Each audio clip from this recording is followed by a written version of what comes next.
கர்த்தருடைய நாம் மகிமைப்படுவதாக.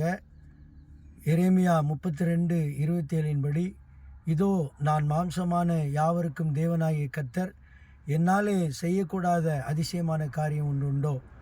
இந்த நாளிலே தேவன் இந்த காலை வேளையில் நமக்கு கொடுக்கிற ஒரு பெரிய வாக்குத்தத்தம் என்னவென்றால், தேவனால் செய்யக்கூடாத ஒரு அதிசயமான காரியம் ஒன்றுமில்லை.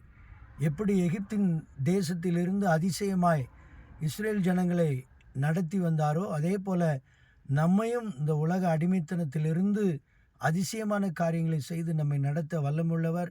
அதே போல யோபு சொல்லுகிறது போல, ஆராய்ந்து முடியாத பெரிய காரியங்களையும் எண்ணி முடியாத அதிசயங்களையும் உனக்கு செய்வேன் என்று சொன்ன வாக்குத்தத்தத்தின்படி தேவன் நிச்சயமாய் நம்முடைய பாவங்களை மன்னிக்கிறார், நோய்களை சுகமாக்குகிறார். அதை எல்லாவற்றிலும் ஆச்சரியப்படத்தக்கதான இன்று அந்த அதிசயமான காரியங்களை கண்டோம் என்று சொன்னது போல நாமும் அதிசயமான காரியங்களை பெற்றுக்கொள்வோம். கர்த்தர் பெரிய காரியங்களை செய்வார்.